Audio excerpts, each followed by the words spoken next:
I'm going to show you a real life case study on how I helped this player go from this to this. And if you watch until the end, you will learn the drills, the tips, the why that will create sound fundamentals for your beginner that will put them on the right path and give them the edge over their peers. Hi, I'm former MLB player Jermaine Curtis, and let's get started. So the first place I start when it comes to the swing is not the swing, it's the lower half. I call it the base. And the way I do that is by putting a one-handed bat in between the hitter while he or she is in their batting stance.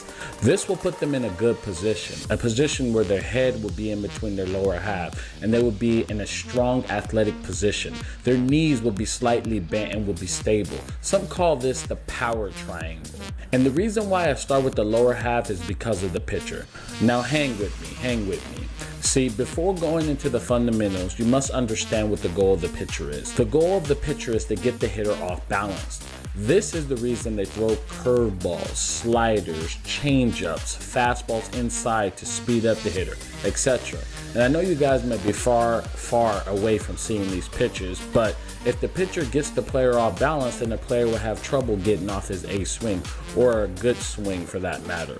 And the way the pitcher gets a player off balance is by messing up their lower half, or as I like to say, their base. So since the goal of the pitcher is to get the hitter off balance, the goal of the hitter is to maintain his balance. And the hitter that can maintain their balance the best will give themselves a very good chance of being successful. This is why I start with the lower half, because it's such an important part of hitting. It's actually the most important part. If that lower half is not balanced, it's going to be hard to be a consistent hitter. So that's why I start with the lower half, and also why I put a one-handed bat in between their legs. So the next thing I do is put a bucket in front of their front foot about 6 to 9 inches away. The reason I do this is because when they do stride, I don't want them to be too wide. See, if you get too wide after stride, that can cause a hitter to get off balance and have a weak base. And it also goes the other way. If a player has too short of a stride, that could cause a weak base. See, I want them to be 50-50 or 60-40 with more weight on their backside. Now, let me explain. Let's look at the player in this case study right here. This is when we first started working together. Notice how all his weight has shifted to his front foot. This push forward with his body will make his swing even more choppier than it already is, and would have caused a lot of problems later on in his career. See, when I was working out with Barry Bonds, he would say to me that I should feel like I was in a phone booth. And if we look at Barry Bonds, we see that he stays in that phone booth when he swings. He is staying on his backside and not drifting forward. And to add to my point, we see that he has 60% of his weight on his backside and 40% on the front side. The reason we want to be 60% on our backside and 40% on our front side is because it allows us to be consistent with our swing. This means getting on plane early with the ball, and if you hit it out front, you're going to hit it on the upswing, and that will allow the hitter to drive the baseball to their pull side. The next thing I focus on is the actual stride. I prefer them to be striding straight forward or slightly open, where their stride is in the middle of their back foot. I would say like 3 to 4 inches or so. We don't want them to step in the bucket, so that's a no-go. The other thing I did not recommend them to do is to dive forward. A lot of young hitters dive forward. And one of my students said that it's because coaches teach young players to hit to the opposite field. So in efforts to make that happen, young players naturally dive to get that result. All I have to say is I wouldn't recommend that because it cuts off their swing, and this results to hitting a lot of ground balls or weak contact and could stifle your power. And if you don't know what diving forward is, this is what it is. It's when you stride not straight forward but slightly too much towards the plate. So check that out, because it's something you don't want to be doing. You could get away with it if you're strong, but I wouldn't recommend it at any age. The next thing I want to talk about is the leg kick. I'm not a big fan of the high leg kick. Remember what I said about the base / lower half earlier being the most important part of hitting? Well, with the high leg kick, it's hard to maintain balance. I like the mid leg kicks, just enough where it's not too high and not too low so you can maintain it well. It's something I recommend because it's easy to maintain. If leg kicks aren't your thing, you can go to getting your front foot down early. That's an easy way to maintain balance. The next thing I look for is if they have a firm front side. This is important because This allows you to drive everything into the baseball and create leverage in the swing. Jermaine Curtis just hit the second solo home. By putting the bucket 6 to 9 inches in front of his front foot or her front foot after stride, it would help them to create a firm front side. Because what will happen is if they shift forward with their knee is going to hit the bucket, and that ain't going to be fun. So they would learn very quickly not to shift that knee forward. The next thing I look for is how their front foot lands. I want their front foot to land at 45 degrees and not 90 degrees. Here's why. If we look at the best players in the MLB, look how their front foot lands. It lands at 45 degrees, and this is because it allows them to rotate and get extended upon contact, which allows them to drive the baseball. The next thing I look for is the back foot, and what I mean specifically is squishing the bug. Now, I know a lot of you guys are going to say squishing the bug is the worst thing to do for young hitters, and I agree if you do it wrong. The way I would like for my players to do it is like what Jim Thome says. This is something, Greg, that we talked about early. Watch the back heel. Yes. Watch the back heel. He pinches the quad, the inner quads right here. He pinches this. He stays square. Watch the heel. Stays on the ground. Keep going. If we can run it, watch that back heel. That is awesome. So what he's not doing, why is that awesome? Because what he's on his move to the baseball, he's not spinning off early. Not spinning, right. He's coming here, back heel, boom, on contact he's spinning. He's not spinning early. And the way I get them to do it correctly is by working on the inside pitch. For example, I put a ball on a tee, put it close to the hitter and tell them to hit it up the middle. If they pull this pitch, then they will spin off the ball, which is not what we want.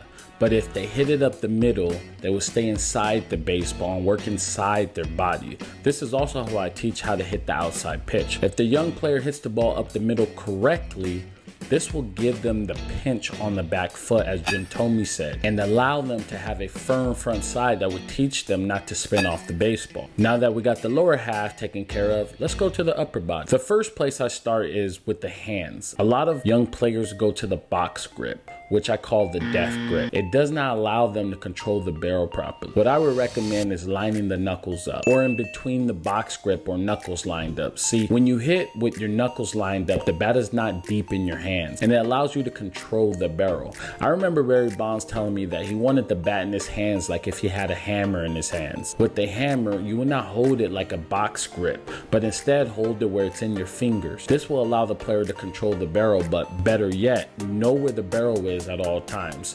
And this seems to be the issue with a lot of young hitters. They have no idea where the barrel is, especially when they start their swing. So to correct that, I would recommend that you grip the bat in your fingers with your knuckles lined up, or in between the box grip and knuckles lined up. If you do it this way, it will help them have a more consistent swing, but also help them when they get jammed. You don't want them to get jammed with the bat deep in your hand. That will swell up your thumb and really mess up your swing. I had that happen to me once, and my hand looked like a cartoon.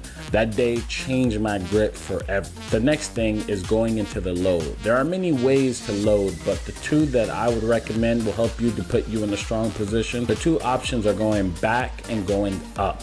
If you're going to go back, you do not want to move your shoulders. You just want your hands to go back and activate your scap. I like to say to the younger players to drop the bat and sock my hand. When they're about to sock my hand, each player loads on their backside and activates their scap to get a very hard, clean punch. This is the load I like and recommend. Again, make sure their shoulders stay in line with the pitcher. And a good reference to have is the bat would be at 45 degrees and the knob will be pointing to the catcher. And the top of the bat will be in the middle of your head. You don't want the bat to wrap around your head. This will cause issues later on in your career. Something I had to deal with when I was younger, and believe me, you don't want to mess around with that. Another way I get them to feel this is by using the peekaboo drill. As you can see, hold the bat in between the face and have their top hand go back until they feel the scap activated. This gives them the feel and puts them in that strong position that we want. The other way I would recommend that they load is to go up. You see this with a lot of hitters. Their hands go up almost to their ear.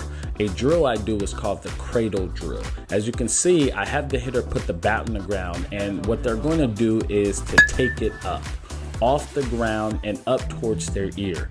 what you will notice is that their entire body will be in sync. The leg kick, the stride, all of it. It's a great drill to get them connected, and the drill I highly recommend. So now that we talked about that, the next thing is the actual swing. When it comes to the swing, I'm a big believer in the top hand because the top hand controls the barrel of the bat. Plus, the top hand creates the path of the swing. So what I do is have them do the catch drill. So the drill I recommend to you is a drill I learned from Barry Bonds. The drill I recommend you will allow you to be more direct to the baseball, will teach you to control the strike zone, and will teach your body to stay back and let the ball come to you. The drill I recommend to you is the catch drill. This drill is by far one of my favorite drills and can be used in so many ways. So what you are going to do is drop your bat, you're going to get in your batter stance, have a partner flip you the ball, and you're going to catch it with your top hand. So if you're a right-handed hitter, you're going to catch it with your right hand. If you are a left-handed hitter, you're going to catch it with your left hand. In this video right now, I'm using a pancake glove. I usually use a left-hander's glove and put it on my right hand so I can catch it, but I left it at home, so I made an adjustment. Anyways, as you can see, what you want to do is you want to get ready as if you were going to hit the ball and catch it with your top hand. The main reason I like this drill is we are going to get more into that later, but it allows you to see what the body is doing before you take a swing. So I use this drill before I started hitting in the cage, and it's what I do with my students the first thing when they get inside the cage. I also like this drill because it starts working your hand-eye coordination, and it trains you to learn the strike zone, which is a very important thing. It's definitely one of my favorite drills, and I did this every day in my routine. Now I do it all with my students.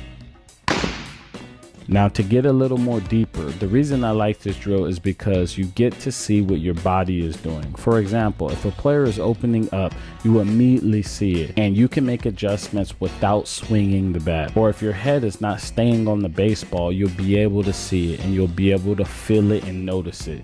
Or if you're not getting extension through the baseball, you can make corrections and teach to get through the ball just by using this drill. I also like this drill because it teaches the strike zone. Earlier in the video, I was taking pitches that were balls. If you do this, this will allow you to learn the strike zone as a hitter, which is very, very important, especially as you move up the ladder in competition. And if you control the strike zone, you get better pitches to hit, and this will result to more success.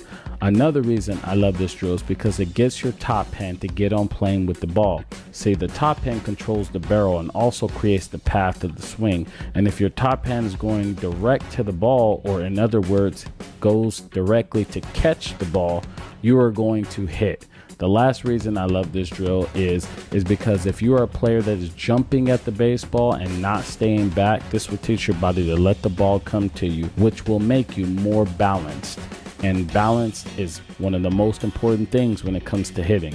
When a young player does this right, they will get on playing with the pitch, and it will correct a lot of flaws in their swing. For example, they have to let the ball come to them, keep their head on the ball all the way into the glove, focus on being direct, etc.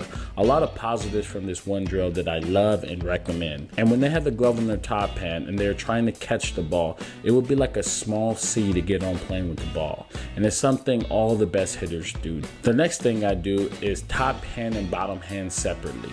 I do the bottom hand first. You can start on the tee as you see here, and I would put it inside and I would force them to hit it up the middle. Or you can do it with front flips. Make sure that they are hitting the ball and extending through it. After you do a few of those, go to the top hand. I usually do the same thing by putting it on the tee and having them hit it up the middle. Make sure when they hit it that they don't turn their wrist too soon. We call that rolling over, and we don't want that. Instead, when you hit it and are extending, we want that bat to fall into the wrist instead of being turned over.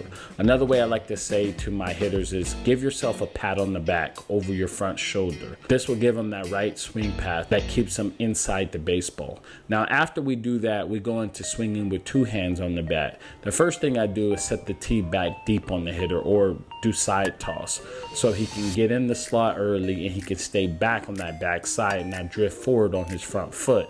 After reviewing the best hitters in the world and to ever play this game, what I noticed that the best hitters' bats get parallel with the ground. Just look right here.